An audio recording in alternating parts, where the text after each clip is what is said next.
একটি গাড়ি তার স্বাভাবিক বেগের 5/7 অংশ বেগ নিয়ে চললে 42 কিমি দূরত্ব 1 ঘন্টা 40 মিনিট 48 সেকেন্ডে অতিক্রম করে। তবে গাড়িটির স্বাভাবিক বেগ কত? গাড়িটির স্বাভাবিক বেগ বের করতে বলা আছে। এই ক্ষেত্রে একটা জিনিস বোঝার আছে যে স্বাভাবিক বেগের 5/7 অংশ মানে কি?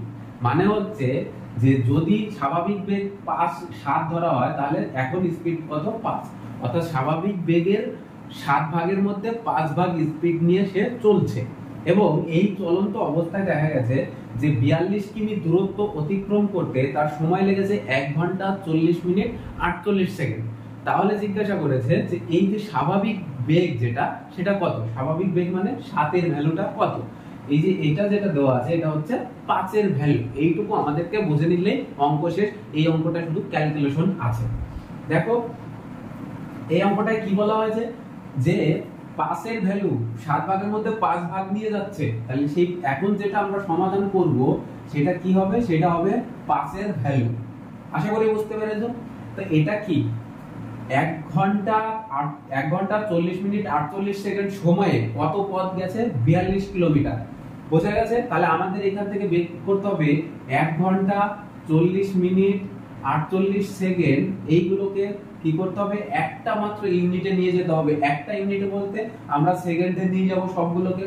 তাহলে 1 ঘন্টা হচ্ছে 3600 সেকেন্ড এবং 40 মিনিটে 424 2400 সেকেন্ড আর হচ্ছে 48 সেকেন্ড। সবগুলো হবে যোগ হলে 8 4 0 6, অর্থাৎ মোট এত সেকেন্ড সময়ে কত পথ অতিক্রম করেছে?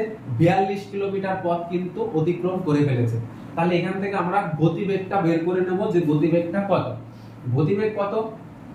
গতিবেগটা হচ্ছে যে এত সেকেন্ড সময়ে, ভালো করে দেখো, এত সেকেন্ড সময়ে গেছে কত কিলোমিটার? 42 কিলোমিটার।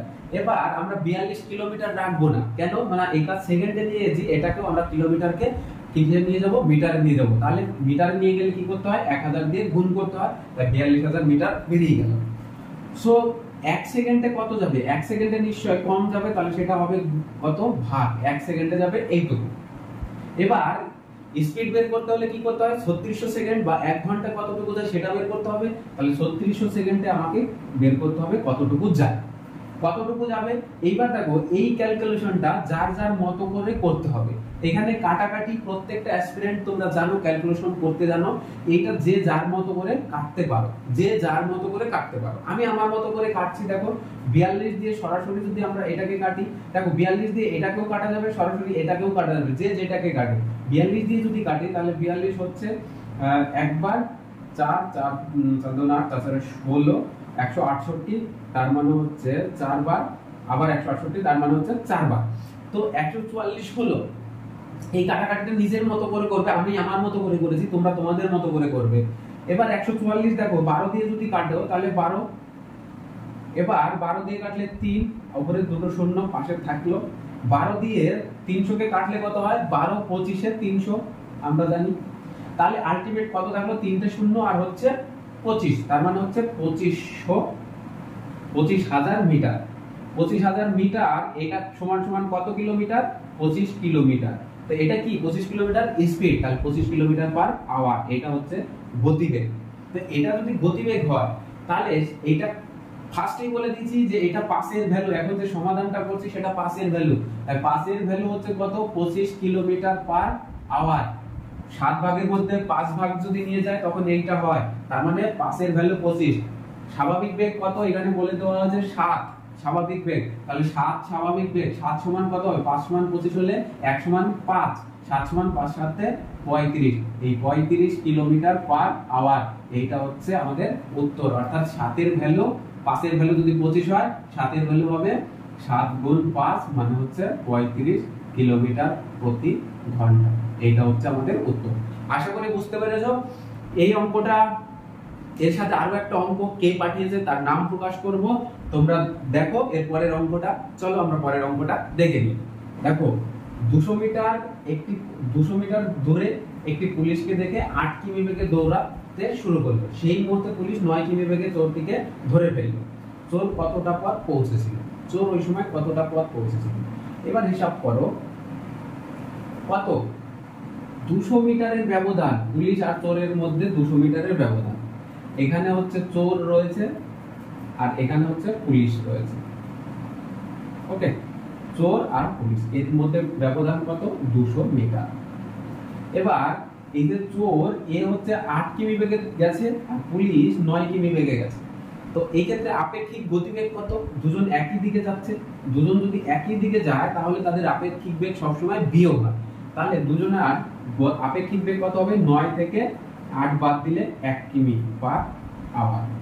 এই 1 কিমি পার আওয়ার এই যে গতিবেগ দিয়ে অতিক্রম করতে হবে কত পথ? এই 200 মিটার পথ। কেন? কারণ এই 200 মিটার পথ চোর এগিয়ে আছে।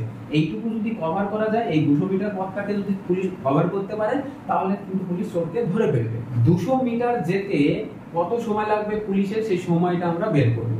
তাহলে এখান থেকে দেখলাম যে 1 কিলোমিটার প্রতি ঘন্টা হচ্ছে আপেক্ষিক গতিবেগ। তার মানে আমাদের বের করতে 200 মিটার যেতে কত সময় লাগবে। তাহলে সময় কত লাগবে? আমরা দেখতে পাচ্ছি 1000 মিটার যেতে সময় লাগছে 3600 সেকেন্ড।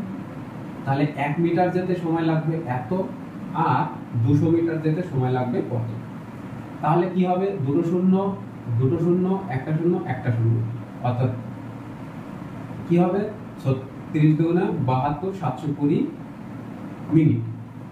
সো এই 720 মিনিট এইটা হচ্ছে সময়। তো এই 720 মিনিটে কতটুকু পথ অতিক্রম করতে পেরেছে কে? না, চোর। এবার হিসাব করে দেখো চোর কি করেছে। চোরের গতিবেগ কত? 8 কিলোমিটার প্রতি ঘন্টা, অর্থাৎ 3600, দেখো ভালো করে, 60, এটা হচ্ছে মিনিট না, এটা সেকেন্ড হবে। ওকে, তো 3600 সেকেন্ডে চোর যায় কতটুকু? চোর যায় হচ্ছে 8 কিলোমিটার। 8 কিলোমিটার মানে 8000 মিটার। তাহলে 72, 720 সেকেন্ডে কতটুকু যাবে? ব্যাস, কিছু না। এখান থেকে একটা শূন্য, এখান থেকে একটা শূন্য, এখান থেকে একটা শূন্য, এখান থেকে একটা শূন্য কাটো, আর এই 36 দিয়ে গুণে 2, তাহলে 8 দিয়ে গুণে 1600 মিটার হচ্ছে আমাদের উত্তর। কেন 1600 মিটার? এই যে সময়ে চোরকে ধরে ফেলেছে সেই সময়টা কত? সেই সময়টা হচ্ছে 720 সেকেন্ড। তো 720 সেকেন্ডের মাথায় চোর ধরা পড়ে গেছে। তাহলে 720 সেকেন্ড সময়ে একই চোর তো আর বসেছিল না, চোরও কিন্তু ছুটেছিল। তাহলে সেই কতটা পথ ছুটেছিল? 720 সেকেন্ডে যতটুকু যায় ততটুকু, সেটা 1 ঘন্টায় যায় হচ্ছে 8 কিলোমিটার মানে 8000 মিটার। তাহলে 720 সেকেন্ডে কত যাবে সেটাই আমাদের উত্তর। তাহলে হিসাব করে দেখলাম 1600 মিটার হচ্ছে গেছিল। আগের অঙ্ক দুটো পাঠিয়েছিল একজন অ্যাসপিরেন্ট, নাম সন্দীপ। আর এখন যে অঙ্কটা আমরা করব এই অঙ্কটা পাঠিয়েছে আকাশ। চলো আমরা আজকে এই অঙ্কটা সলভ করব এবং শর্ট ট্রিক্স আমরা দেখব, কনসেপ্টটা বুঝে নেব। সাগর একটি কাজ 18 দিনে করতে পারে এবং একই কাজ মিলন 1/3 অংশ সময়ে করে। তারা একসাথে কাজটি করলে কত সময় লাগবে? কত সময় লাগবে একসাথে কাজ করতে গেলে? দেখো এখানে হিসাব করো যে সাগর কাজটা করছে কত দিনে? 18 দিনে। এবং মিলন সেই কাজটা করছে কত? 1/3 অংশ সময়। কার 1/3 অংশ সময়? না, সাগরের 1/3 অংশ সময়। তাহলে 18 দিনে যদি সাগর করে তার 1/3 অংশ সময় মানে কত দিন হবে? কাটাকাটি করলে 6 দিন। অর্থাৎ সাগরের যেটা 18 দিন সময় লাগে, মিলনের সেটা 6 দিন সময় লাগে। তারা একসাথে কাজটা করলে কতদিন সময় লাগে জানতে চেয়েছে। তাহলে সাগর করে 18 দিনে, মিলন করে 6 দিনে। তাহলে মোট কাজের পরিমাণ কত? এলসিএম হিসাবে আমরা করব। এলসিএম কত? 18। অর্থাৎ সাগর 18 ইউনিট মোট কাজ সাগর করছে 18 দিনে, অর্থাৎ 18 দিনে 18 ইউনিট করে, তাহলে একদিনে করবে 1 ইউনিট। মিলন 6 দিনে করছে 18 ইউনিট, একদিনে করবে 3 ইউনিট। তাহলে সাগর আর মিলন একদিনে কত অংশ কাজ করছে? 4 অংশ কাজ করছে। কাজের পরিমাণ কত? 18। তাহলে মোট কাজ 18 ইউনিট করতে কত সময় লাগবে? না, 18 ভাগ 4। তো 2 দিয়ে কাটলে 9, 9/2 মানে হচ্ছে 4 পূর্ণ 1/4, 1/2। ওকে, তো এত দিন আমাদের উত্তর। আশা করি তোমরা বুঝতে পেরেছো। যদি বুঝতে না পারো তাহলে তোমরা অবশ্যই জানাবে, আবার বোঝানোর চেষ্টা করব। এখন যে অঙ্কটা করব এই অঙ্কটা পাঠিয়েছে সৌভিক, একজন অ্যাসপিরেন্ট। তো চলো আমরা এই অঙ্কটা করব, তোমাদের প্রত্যেকের উপকারে আসবে। দেখো 10,000 টাকার 2 বছরের সরল সুদ ও চক্রবৃদ্ধি সুদের পার্থক্য হলো 25 টাকা, সুদের হার কত জানতে চাইছে। এটা বেসিক একটা ফর্মুলা আছে, সেই ফর্মুলা বেসিসে আমরা করব, আর কোনো প্রবলেম হবে না। দেখো 2 বছরের সরল সুদ এবং চক্রবৃদ্ধি সুদ যদি বলে, তাহলে সেই ক্ষেত্রে একটা সূত্র আমরা কাজে লাগাবো, d p r/100 এর হোল স্কয়ার। এটা কখন না 2 বছরের ক্ষেত্রে কিন্তু এই সূত্রটা কেবলমাত্র প্রযোজ্য। তো আসলের পরিমাণ কত আর হচ্ছে ডিফারেন্স কত সরল সুদ এবং চক্রবৃদ্ধি সুদের, সেটা আমাদের এখানে দেওয়া আছে। তো 25 টাকা হচ্ছে 2 বছরের পার্থক্য, এবং আসলের পরিমাণ কত, আসলের পরিমাণ হচ্ছে 10,000 টাকা, ইনটু আর এর মান বের করতে বলেছে, অর্থাৎ আর ইনটু আর, আর তার সাথে 100 গুণ 100, কেন না স্কয়ার আছে তাই আমরা স্কয়ার দিয়ে তুলে দিলাম।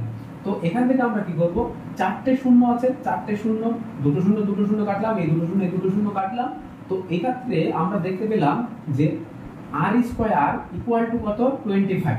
আর স্কয়ার ইকুয়াল টু যদি 25 হয়, তাহলে আর এর মান কত হবে, 5। তো রেট অফ ইন্টারেস্ট কত, আর এর মান রেট অফ ইন্টারেস্ট হচ্ছে 5, অর্থাৎ 5%। উত্তর আমাদের কিন্তু অতি সহজেই পেয়ে গেলাম। সো আশা করি তোমরা বুঝতে পেরেছো। চলো আবার দেখা হবে অন্য একটা ভিডিওতে। Thank you.